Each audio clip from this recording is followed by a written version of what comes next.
Hello, everyone. Welcome back to the 18th episode of the Tundra Cast. We got, once again, Cora, we got Jakey, and for the first time, got a special guest host, Nick Jacks. He's a Penguins fan.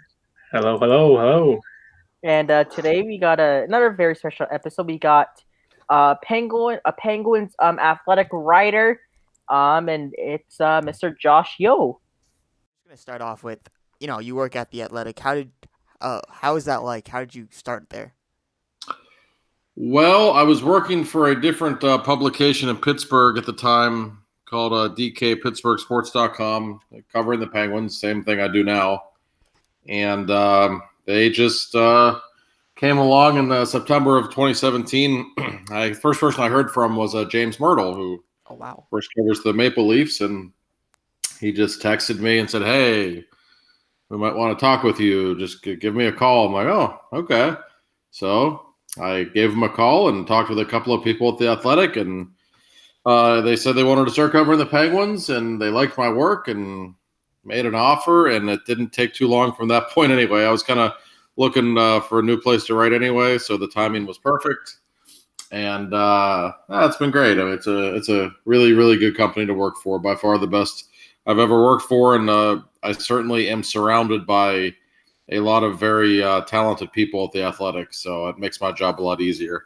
Yeah, I was about to say, because James Myrtle, that's a really big name. So I could imagine you'd be pretty surprised when he first gives you a text or something like that.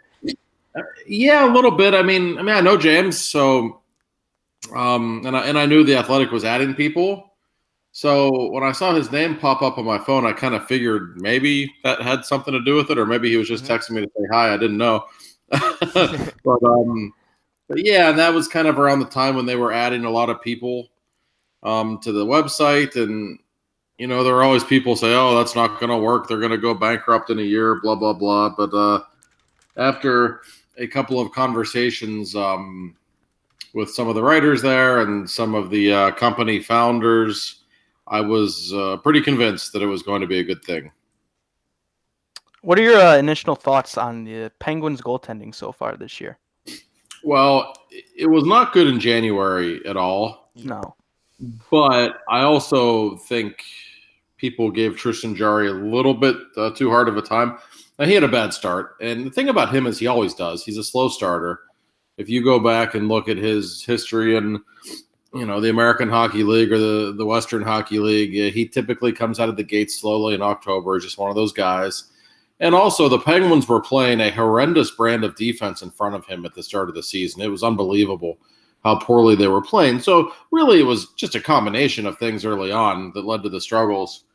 But in the last, it's almost 2 months now, really, about 7 weeks, the goaltending has been among the best in the NHL. I mean, Jarry has been outstanding.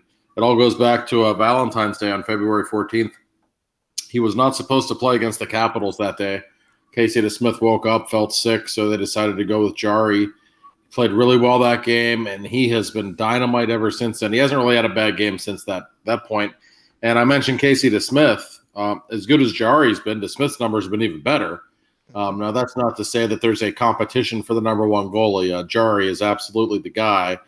But when you have a schedule that's as condensed as this one is with all the back-to-back games coming up, you need two good goalies. I mean, you really do. And that's why the Penguins are in such great shape, because both of these guys are playing some of the best hockey we've ever seen them play. And before the season started, I'm pretty sure they were in on Marc-Andre Fleury, right? Correct? Yeah, they sure were. There were some whispers about that at the time, but I talked with Jim Rutherford last week, and Jim was always an open book and very candid when he was the general manager of the Penguins, and that has not changed now that he's the former GMJR, I guess we will call him. You will remember it was during the playoffs last season in the Toronto bubble. It was in September when the word got out that Robin Lehner was going to get a big new contract from Vegas, and then Fleury's agent Alan Walsh had the famous tweet where he had Fleury getting stabbed in the back or whatever it was, right? So it was during that week, Jim Rutherford literally picked up the phone and called Vegas and said, "Listen, it looks like you've made up your mind. You're going with Lehner. You can't afford both of those guys, so I'd really like to bring Fleury back to Pittsburgh. And I don't think the conversations ever got really serious because Vegas wasn't sure what it was going to do. And then, of course, it turned out Lehner was banged up, and Fleury might win the Vezina this year, so they obviously made the right choice by hanging on to him. But, no, Jim Rutherford was very serious about bringing Fleury back, and I have it on very good authority that Tristan Jarry was not going to be part of any return package to Vegas. Rutherford really wanted Fleury and Jarry to be kind of a 50-50 combo the way Fleury and Matt Murray were a few years ago. So it never got that close to happening, but the Penguins definitely tried to make it happen, put it that way. So with that, they were going to trade Matt Murray regardless of the situation, like they did in October. Oh, yeah. There's no question. They knew a year ago they were going to trade him because here's the thing. If Murray had played really well in the playoffs, let's say in the playoffs last summer, Murray got hot and led them on a deep playoff run, they never could have afforded his salary moving forward with their cap situation. True. He could have had 3 cups in his first 5 years. What would that make him worth? And they knew they couldn't afford him. But really, all along, they just didn't think he was that good anymore. I mean, and the numbers show it. My God, every time I watch the Ottawa Senators play, I feel bad for him.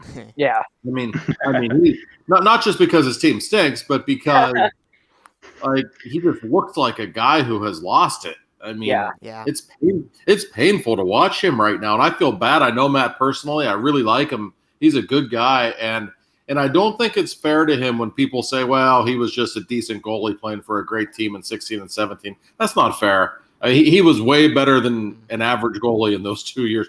You don't record back-to-back shutouts in 2017 to win the cup the way he did without doing something pretty special. So it's somewhere along the line he just lost it, and he's not the same goalie. I don't know if he will ever get it back, but excuse me, they were always going to trade him, really, especially when they saw how good Jarry had become. And then they saw that Jarry was this young guy who was really good, who wasn't going to make that much money for the next few years. And Matt Murray was going to want $6 or $7 million a year and clearly had declined for about 3 straight years. It made it a pretty easy choice for them. Right. Do you think that a lot of his obviously pretty bad numbers this year are up to obviously Ottawa's not the best team.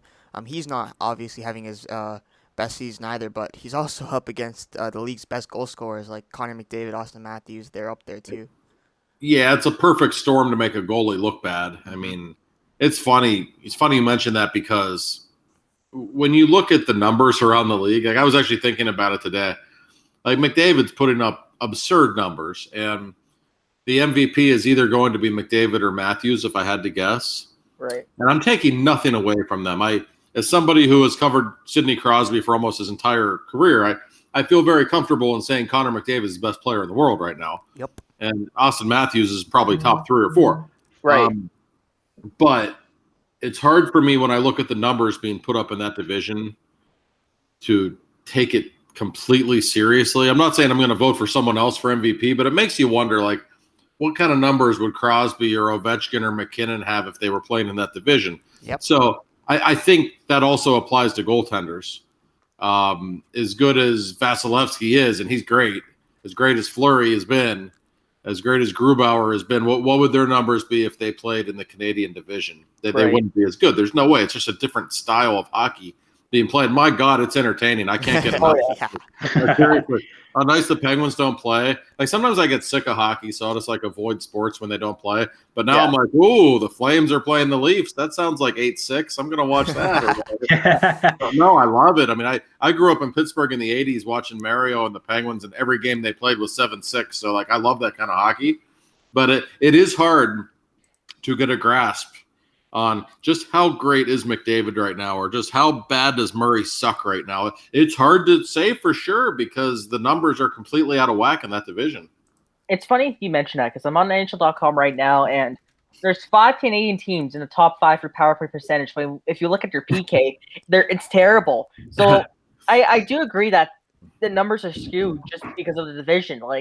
Ovechkin has, even though it's Alex Ovechkin, he has 18 goals and 29 games. If this was a normal season, would he be at 15? I actually agree with that argument that with the new division, some player stats may be more boosted than normal. Yeah, I mean, I suggested on Twitter like a couple months ago that I think there should probably be an asterisk beside whoever wins the Art Ross Trophy this year, and like all the reporters in Edmonton went crazy on me. Like, well, I, I'm sorry. Like again, I'm taking nothing away from McDavid and Draisaitl and how great they are. I'm not. Trust me. I saw Connor McDavid play for the first time when he was 15, when he was playing in Erie in junior hockey, because that's only a 2-hour drive from Pittsburgh.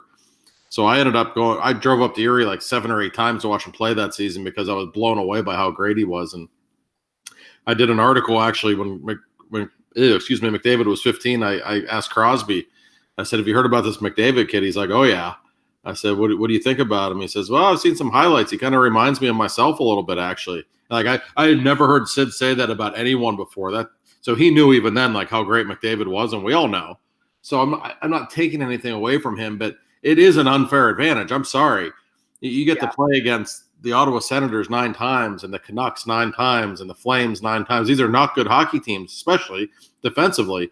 Whereas Crosby and Ovechkin have to play against Barry Trotz's teams 8 times, and Patrice Bergeron 8 times. I mean it's those are 2 different leagues we're talking about. So yeah, it's a little unfair, but we knew there would be issues like this with this kind of a schedule. It's the way it is. So I'm just glad games are being played right now, and at least we've got hockey to watch every night. Right. Yeah, so how excited are you for it just to go back to normal? Obviously, get rid of COVID, but just the layout too. Yeah, I really am. I guess a lot of people like the schedule right now where like it's almost like a playoff series and the Penguins and Islanders will play 3 times in a row. Personally, I don't like it. Mm-hmm. I just you tell me if you guys disagree, but I get sick of seeing the same teams. I don't need to see the Devils 3 times in a week.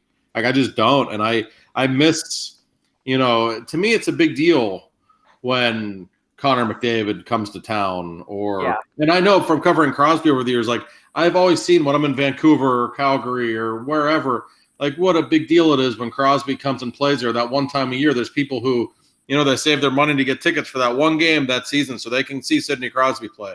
Like that's a big deal to me. That's an important thing for the game. I think it's important that all the teams play in every building each season. I really believe that. And just from a selfish standpoint, like I travel a lot with the Penguins.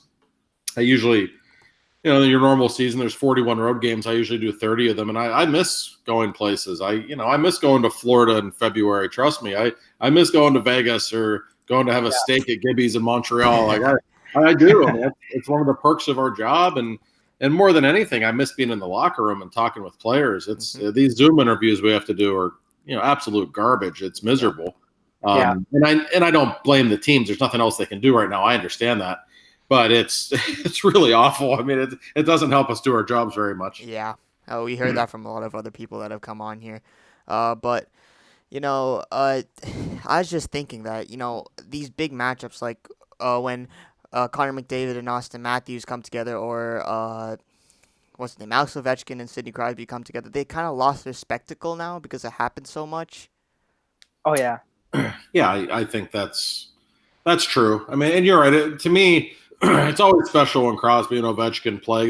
It's not going to be that many more years before they're done. I mean, Ovi's 35 now. Sid's 33. They're getting on. They're on the back 9 of their career. They are. So it's still special. But you're right. It probably isn't quite the same, especially this season. 8 times they're playing. They very well might play in the playoffs. We could see 15 games between them this year. It's probably a bit much. And Matthews, McDavid.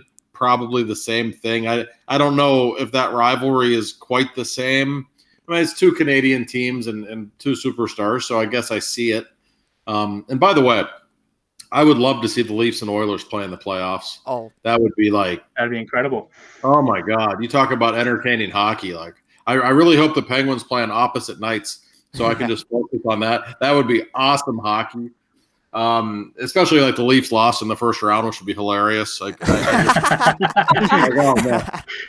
best would be if they lost to the Canadians in the first round. That would just, I can't even imagine what would happen in Toronto. But I actually think they're pretty good, so I doubt that'll happen. But that'll be some seriously entertaining hockey.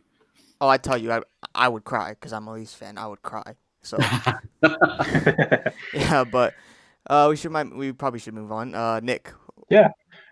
So just wanted to wonder just to hear your thoughts. I think a lot of people were kind of surprised. I was especially surprised, just as a Pittsburgh Penguins fan, to see Jim Rutherford leave so suddenly.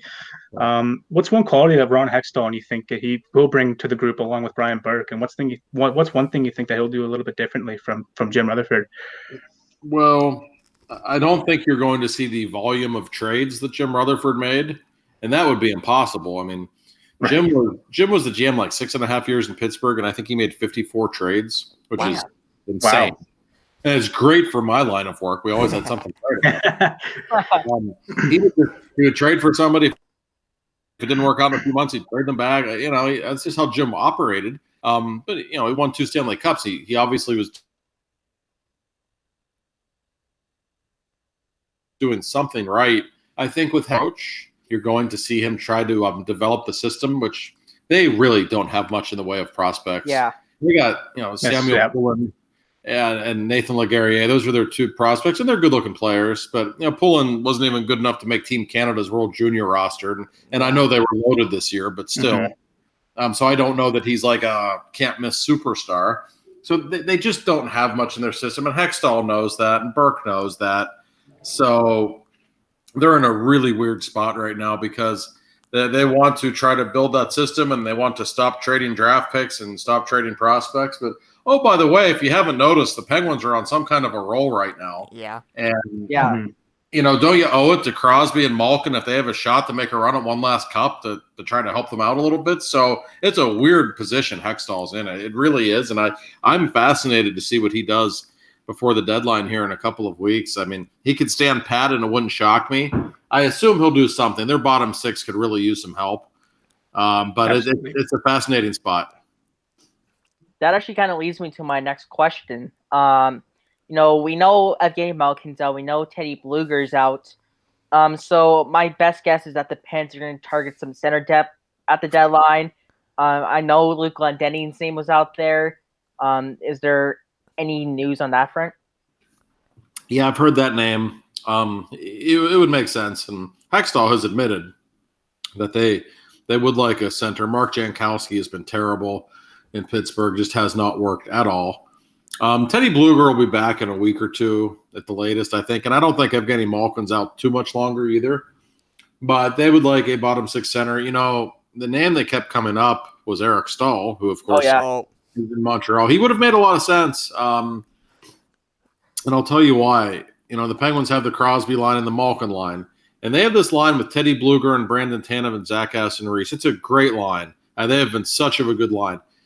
It's a good number 3 line. It's a great 4th line. If that's your 4th line, you really got something there. And so it would have been interesting to see if they could have gotten Eric Stahl to make him their 3rd line center. And if they would have played him with Jason Zucker, who will also be back into the lineup soon. They were pretty good together in Minnesota. Those 2 guys on your 3rd line, that would have been some serious depth for the Penguins going into the playoffs. Didn't work out because they just don't want to trade draft picks. So I think it only took a 3rd and a 5th to get Stahl, and people said, well, it wasn't that much. And it's not, but they just don't want to trade the picks anymore. So, I think they're willing to trade some players on their NHL roster. I think for the right player, they would trade Marcus Pettersson. He's a perfectly solid defenseman, but they've got P.O. Joseph, really good-looking young player who was terrific for a couple of weeks earlier this season. They got him ready to jump in if Pettersson goes. So maybe something like that could happen, but we'll see. It's a weird situation that they're in. They want to try to get help now without giving up too much, and it doesn't really work that way. But if you've seen them play at all recently, this is a pretty good team. They really are. And I know they've been an absolute disaster in the playoffs the last couple of seasons, but they're playing good hockey right now. And I think they could make a run, especially if they get that bottom 6 a little better. Yeah, so you mentioned some assets that they were willing to give away. But none of them are picks, right? So they've all got to be players off their squad, and definitely not prospects either, right? I mean, it could be picks. I wouldn't suggest that if they could trade a 4th or 5th round pick to get a 4th line player, I bet they would do it. Mm-hmm. But they don't have any 1st round pick this season because of the Jason Zucker trade last year. Right. So the best they don't want to trade their 1st round pick the next season. They don't want to trade any more 2nd or 3rd round picks. I can tell you that. And the three young players in their system, P.O. Joseph and Poulin and Laguerriere, boy, it would take something massive in return for any of those guys to go. I talked with Brian Burke the other day. He made it very clear that he doesn't want to trade those guys. So if they do make a deal, I think it's most likely that someone off the NHL roster goes. Pettersson makes the most sense to me. He's a solid defenseman. He doesn't give you a lot offensively, but he's only, I think, 24. She's solid defensively. He makes $4 million a year, which is a little high for what he brings, in my opinion. So they'd probably love to get that salary off the books, and maybe you get a bottom six forward under contract for a couple of years. Maybe somebody would be willing to do it. And maybe there's a team out there that just really wants a couple of solid young defensemen to build on, and they would include him. Jakey. All right, yeah. So earlier in the season, Sid obviously played his 1,000th game. So excluding his international success, what do you think is the greatest moment in his career? Oh, boy. Yeah, I'm glad you asked it that way, because we all know what the answer would be if you include international success. Yeah. Of course, much to my chagrin as a proud American. But, if I had to pick one moment of his, and there have been so many, it's hard, but it was about 10 years ago now when he missed the year with a concussion, and he came back in a game against the Islanders, hadn't played in 11 months, and second shift of the game, he scored on a backhand shot. He had 2 goals and 2 assists that game. I always remember that night. It just showed you how great he was, because even great players don't miss a year and just come back and have a game like that. That's not normal. That's something that only the Lemieux or the Gretzkys do. Like that was just so incredible what he did that night. So I will always remember that one. And you know, there have been others, seeing him win, you know, the back-to-back cups. I think it goes overlooked what he and Malkin both did in 2017, the second cup year in the back-to-backs. That team was out of gas, playing without Chris Letang, and he just put that team on his back. I think the greatest game I ever saw Crosby play was Game 5 against Nashville in the Stanley Cup Final. Didn't score a goal that game, 3 assists, I think, but he was the best player on the ice. Like, he was just in a different stratosphere than everyone else on the ice. So I always remember that. But that Islanders game when he came back after the concussion, that was special stuff. All right, next up. Now Brian Russ has, over the past 2 years, he's been incredible. In 2019-2020, when Crosby was out for, I believe it was 6 weeks, and Malkin had a long-term injury, it was Jake Gensel and Brian Russ stepping up to be those offensive players for Pittsburgh. And Brian Russ had, 56 points in 55 games. He's been incredible this year. He has 1 more year left on his contract, and if he continues this pace, he's going to get a huge raise. What's an early contract you can see the Penguins offering him? Because it's going to be a lot if this continues. Yeah, I mean, he is one of the most underpaid people in hockey. He makes $3.5 million a year this season and next. What a bargain. I mean, this guy, you said it, he's always been a good player. And he's always been a great playoff player. He's one of those guys that just scores big goals in playoff games. He has that knack, kind of like Justin Williams. But Russ, in the last 2 years, has really developed into a pure goal scorer, which I didn't know. He used to be one of those guys who would just shoot a lot. So he'd get 20 goals a year because all he did was shoot the puck. But you didn't watch him. You didn't watch him play and say, oh, that's a goal scorer's goal. He just wasn't one of those guys. But he literally has just worked on his shot to the point that he has become a legitimate sniper. Crosby and Malkin basically fight over playing with him. They both want to play with him so bad. That's how good he is. Fast, he's tenacious. He's only 28 years old. I have to think he is going to want in the ballpark of $6 million a year moving forward. Wow. I mean, let's put it this way: if he doesn't get it, somebody will give it to him in free agency. I guarantee you, somebody will. He'll only be 30 then. For a guy who puts up the numbers he puts up, he's also a really good penalty killer. There's nothing he doesn't do. He's a great locker room guy too. And I don't think people view him as some creation of Crosby. I mean, obviously it helps playing with him and his numbers, but I would think he'll want something in that range. I don't know that the Penguins will offer that much. They may. They've got to offer something over 5, I would think. He just has become one of their most valuable players. And when you don't have that many players in your system, you can't just let people like him walk. Now, the alternative with Rust, if you wanted to look at it this way, you could say, well, if Ron Hextall wants to make a hockey trade, what could he get in return for Brian Rust this summer? And that's a valid question, I suppose. I think a guy like Russ would get you a ton, but I don't think the Penguins would want to give him up at the same time. He has just become such of a complete guy. He's a point-per-game player who is also an outstanding penalty killer and as clutch as it gets. Like, how many players are like that in the league? Not that many. Absolutely. I'd love to hear your thoughts on Cody Ceci as well, because when he was first signed with the Pittsburgh Penguins, I mean, they were expecting a big move, right? Like, just got swept 2 years in a row, swept 2 years in a row. And people were kind of looking at that signing and going, well, this is your guy. I mean, but he's come in and he's played really well for his standards. I mean, what's made him such a good fit in Steel City? Is it maybe someone like Mike Sullivan or just a different change of culture maybe? He has been shockingly good. Like, I was not expecting much when they signed him. Yeah. Everyone, Twitter had its fun with it that day, like calling him the next Jack Johnson and everything. Yeah. I don't think he's had a bad game this year. Maybe one. He played one of the first couple of games of the season in Philadelphia. He had a bad game, and they made him a scratch for a couple of games, which I think tells you that they didn't have real high expectations either, maybe, if they made him a scratch that quickly. He goes back into the lineup, and he has been a rock ever since. I mean, I would say with Ceci, he's probably not a guy that you want playing 25 minutes a night. And for most of the season, they've used him on the third pairing, although he's kind of getting second pairing minutes right now. I have just been blown away by how good this guy has been. He doesn't give you a ton offensively, but just enough. Like he has a decent shot, and he has a pretty good feel for when to pinch. He's been fine in the offensive zone, but his defensive work has been so good, and the Penguins are not a good team in front of their own net. They have a bunch of defensemen who can skate, but they can get overwhelmed by bigger teams in front of the net. It happens a lot. And he's the one guy who actually has some muscle and has done a really good job in that regard. He has been one of their most steady players, and I didn't imagine myself saying that before the season. He's been great. Todd Reardon is back coaching the Penguins defensemen after being fired by the Capitals.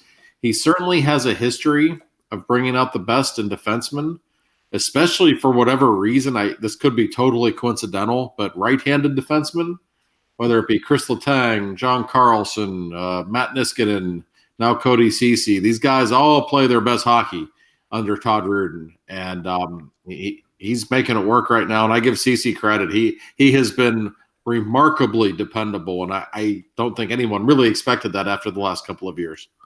How about Mike Matheson? He's been an adventure. Yeah, he's really talented. I mean, he is a beautiful skater, and he will do things every game offensively that your jaw drops. It's like, whoa, like what kind of a play is that? Look at this guy skate. He'll make these incredible plays, but he has no defensive awareness. He loses his coverage constantly. He makes bad decisions in the defensive zone with the puck constantly. So if I had to give him a letter grade for the season, I'd probably give him a C. Like, he's been okay. He hasn't hurt the Penguins that much, but he strikes me as the kind of guy that's going to kill you in a playoff series. You know how opposing teams will just focus on one pairing or one defenseman they feel like they can take advantage of? Like, Matheson's going to be that guy for the Penguins because he just coughs up the puck constantly. So as talented as he is, you could see why Florida was willing to move him. And given how bad his contract is, I'm sure Ron Hextall would trade him in a heartbeat if he could. But I can't imagine there would be any takers out there. Yeah, like when I first saw him play when he was in Pittsburgh, I was thinking a lot of Jake Gardner's worst moments while he was in Toronto. Yeah, that's a pretty good call, actually. Like, you see the talent, you do, but it's just the mental errors. I always say Matheson's like a poor man's Chris Letang. Like, Letang is so gifted, and he'll blow you away some games, but then he'll just do the stupidest thing you've ever seen in your life, and you can't. Like, how's an NHL defenseman making that play? And Matheson's the same way, only he's not as good as Letang, who's playing great right now all of a sudden. Letang was like terrible in the first month of the season, and since then he's been one of the best defensemen in hockey. He's like a plus 13 in his last 14 games, and sometimes that statistic is misleading, but not in this case. He's been great. So with obviously like $3 million in cap space next off season, how will the Penguins be able to stay under the cap with all these guys that they have to sign, like Bluger, Ashton Reese, and now Cece? Yeah. Well, who knows if CC will be back? He'll be unrestricted next summer. It'd be very interesting. I have to think there's a chance that somebody who makes money will be on the way out. But starting this year, there's certain players they can offer contract extensions to. That's the most interesting part of all, because Evgeny Malkin and Chris Letang are both free agents in the summer of 22. Yep. So if you're the Penguins, do you give them an extension, even though Letang turns 34 next month? Malkin will be 35 this summer. So do you give them 3-year extensions? Do you consider trading them? I don't know. Malkin, much like Letang, Malkin had a horrible start to the season. But before he got hurt, he was playing out of his mind. I mean, he looked like Malkin again. So maybe it just takes the older guys a little longer to get the legs going, given how strange the schedule has been. That could be the case. I know Jim Rutherford was never going to trade Crosby, Malkin, or Letang. He made that very clear to me, that he always wanted those 3 guys to finish their careers with the Penguins and thought they should stay together. I don't know what Ron Hextall thinks, and I am quite curious to see what he does, because you feel like he and Brian Burke want to make changes to this team. Like the Penguins, let's be honest, the Penguins are a talented team, but they're really small. You might call them soft, and you might not be wrong if you did. You think Brian Burke likes that? I don't. Of course he doesn't. And he told me the other day, like, yeah, I want to get bigger. I want to get tougher. So he wants that. So that tells me changes are coming. The question is, who will be on the outside looking in? Who are they looking to get rid of? And I don't know yet. But you got to think changes are coming, no doubt. If they want to get tougher, because they did that a couple years ago with Ryan Reeves, right? So if they're looking to get tougher, are they looking for skilled tough players per se? Yeah, I mean, they're not looking for goons. Don't really exist much anymore, so it's not like they want that. You know who it is? Penguins fans will get mad at me for saying this because they hate him so much.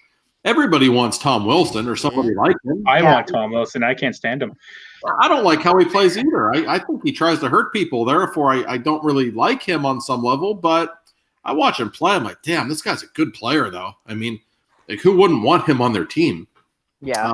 That's the kind of guy you want. I'm old, so I go back to when Mario played with the Penguins, and when he was at his very best, he had Kevin Stevens and Rick Tocchet as his wingers, and not only were they guys who scored 40, 50 goals a year, but if anybody looked at him funny, Rick Tocchet was going to take care of them. And I mean, the game was different back then, but there is something to be said for just having a physical presence on your team. People just take shots at Crosby, especially lately, left and right, and the Penguins don't even hit back. I mean, they really don't. And whether you think people like that are deterrents or not, and I know there's a lot of people say just make them pay on the power play and just play the skilled game and don't hit back. Well, I understand that's worked for the Penguins in the past, but I will tell you this, and I know this because I know Crosby really well. If you ask him, on the record, off the record, whatever, did you feel more comfortable playing hockey when Ryan Reeves was on your team? He would absolutely tell you yes. And he always told me that. He wasn't very happy when Reeves was traded. He loved having him on the team. Malkin as well. They just felt more comfortable with a presence like that in their locker room. So if they feel more comfortable, then it doesn't really matter what anyone else thinks. And I think Burke and Hextall know that, and they're going to bring somebody in for sure. The problem with Reeves, though, was that Mike Sullivan didn't think he was very good at hockey, so he would barely play him. That was the issue. Yeah, so I guess you just need to get that kind of balance. Like you said, Tom Wilson, I don't know, Brendan Gallagher maybe, someone like that, or Zach Hyman. I mean, they're not exactly like goons or anything, but they have More that pets. tough. Yeah, like they have that tenacity to their game, toughness. Yeah, maybe. I mean, I don't know. It's so hard to pick out names, and there's just so few guys that play like Wilson, or like when Lucic was really good, 10 years ago. Like, there's just not that many guys who are that good and also have a physical presence about them. But I always say that about Wilson. Everybody hates him, and for good reason, but everybody wants him on their team too. In fact, when he was drafted in 2012, he went late in the first round. And the Penguins had a couple of, or maybe it's mid-first round, and the Penguins ended up taking Ole Mata a few picks after Washington took Wilson. And I know for a fact that Ray Shero couldn't wait to draft Tom Wilson. He wanted him really badly in Pittsburgh. So almost happened, and boy, who knows how history would change if Tom Wilson were playing for the Penguins, but it did almost happen. One guy I'm wondering for the Penguins is that, once again, we're talking about the center issue.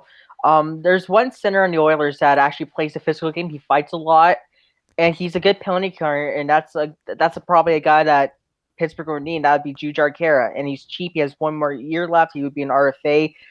Maybe that could be a fit for them. It's possible. Now, I don't know why they would necessarily want to trade him, but if we're talking hockey trades, yeah, somebody like that. I mean, listen, it's Brian Burke. We know what kind of teams he likes. Right. We know he must watch the Penguins on some nights, even though they're playing well, and be just shaking his head because we know what Brian Burke hockey is all about. I mean, he was basically hired to replace Don Cherry, right, on TV before he came to Pittsburgh. So the same mindset, the rock'em sock'em hockey. That's what Burke wants to bring to Pittsburgh, and I think Hextall does too to some extent. So, yeah, there's a lot of guys like that. It's not necessarily a fighting thing, though. It's just like a physical toughness. Like when I go back, when people ask me, what's gone wrong with the Penguins the last few years? Why haven't they won a playoff series? Well, I go back to the 2017 team that won the second straight Stanley Cup. And I think of the players on that team that were just tough hockey players, not fighters, but just guys who played with an edge, who were abrasive on that team and who aren't around anymore. I'm talking guys like Chris Kunitz and Ian Cole and even Ron Hainsey, Nick Bonino. These were guys who were tough as nails, who would, play with broken bones and weren't afraid to go take a beating in front of the net to create a screen and would take a hit to make a play, stuff like that. The Penguins have gotten away from that. They're really easy to play against, even though they're talented. They were not easy to play against them because there was a perfect balance, I think, of skill and just some of the abrasiveness that those guys brought. So I think they need guys like that again more than anything. As it stands currently, the Penguins are slated to play the Islanders in the first round of the playoffs. And obviously we know in 2019 they got swept by them. What do you think will happen in this early playoff preview? Well, if they would play the Islanders, I actually would probably like the Penguins' chances. Penguins are 5-2 against the Islanders this season. And I respect what the Islanders have done. We all know how great of a coach Barry Trotz is. I've bet against his teams many times, and I've been wrong many times. He's probably the best coach in hockey right now. Yeah. But I always say this about them. As good as they are, they're like machine-like. But on paper, they're still not that impressive. If you put the Penguins roster on paper against the Islanders, or for that matter, the Bruins or the Capitals, they're all way more impressive than the Islanders. And losing Anders Lee is a big deal for them. He's a guy who always plays well against Pittsburgh. I don't need to tell you how good of a guy he is in front of the net, what he means to that team. I'm sure they'll probably try to bring in somebody. I've actually heard some rumors they might try to bring in a fairly big name, maybe like a Dustin Brown, someone like that. Whoa. We will see. I mean, who knows? And I would assume the Penguins would be interested in Dustin Brown. Don't forget, if he's available, and I think he is, Ron Hextall was the assistant GM in LA many years ago. He knows Dustin Brown really well. You want somebody to help your bottom six. I would think you could do worse than him. But, yeah, the Islanders and Penguins, it would be a really good series. It would be 6 or 7 games. It could go either way. We all know how good the Islanders have been this season, how good defensively they are, but they haven't really bothered the Penguins that much. Like I said, they're 5-2 against the Islanders. They just have more talent, and you see it on certainly last night, even with a depleted roster, the Penguins put up 6 goals on the Islanders. 2 of their forward lines were AHL guys. I mean, they have a ton. They have 6 forwards out right now, so it would be a good series. But I actually might lean toward the Penguins just on account of the star power that they have. All right. Well, I don't think we've got much else to say. Anyone? There's a little. No. All right. No, Well, I think we covered everything. all right. So, do you have any just closing thoughts before we send it off here?